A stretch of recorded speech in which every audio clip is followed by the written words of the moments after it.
नमस्कार. अध्याय 31. आता तिसरा प्रश्न. विचार कोठून येतात? याचं उत्तर आहे, जिथून हा प्रश्न आलाय तिथूनच विचार येतात. एका साधूला एकदा विचारलं, हे झरे, नद्या, डोंगर हे सगळं कुठून येतात? त्यावर त्याचं उत्तर होतं, जिथून हा प्रश्न आलाय तिथूनच येतात. म्हणजे सगळ्याचा स्रोत एकच आहे. एकाच ठिकाणाहून सगळ्या गोष्टी येतात.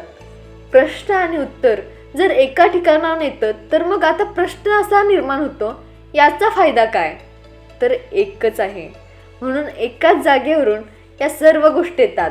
दोन असत्या तर दोन जागांवरून आल्या असत्या, असं याचं सहज सरळ उत्तर आहे.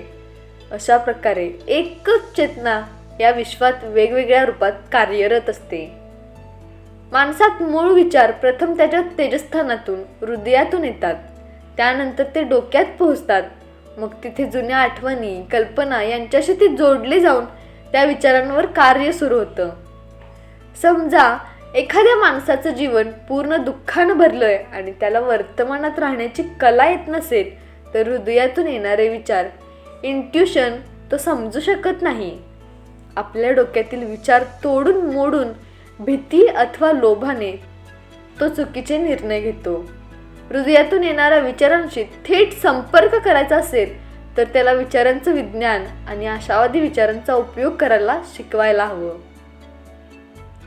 आता चौथा प्रश्न. ध्यानामध्ये साक्षी रूपाने विचारांकडे बघितलं गेलं तर ते विचार वास्तवात बदलतात का? याचं उत्तर पाहूया.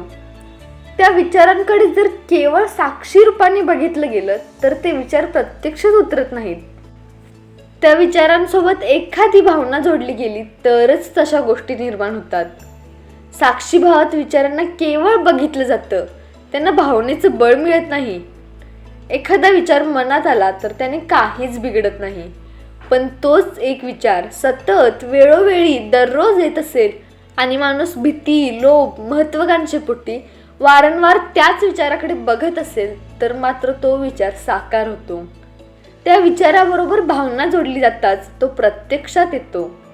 ध्यानात असताना साक्षीभावाने जर मनातून विचार पास झाले तर त्यामुळे घाबरण्याची जराही आवश्यकता नाही. कारण दिवसभरात माणसाच्या मनात असंख्य विचारांची रेलचेल चालू असते. आता असा विचार आला, वाईट तर घडणार नाही ना? मग अशा विचारांनी तर तो घाबरूनच गेला असता. निसर्ग पहिल्यांदा तुमच्या विचारांची दखल घेत नाही, हे त्याचं एक वैशिष्ट्यच म्हणावं लागेल. नियतीद्वारे तुम्हाला संधी दिली जाते. तुमच्या मनात एकदा विचार येताच तो नीट पारखून घ्या. खरंच तुम्ही असं करू इच्छिता का?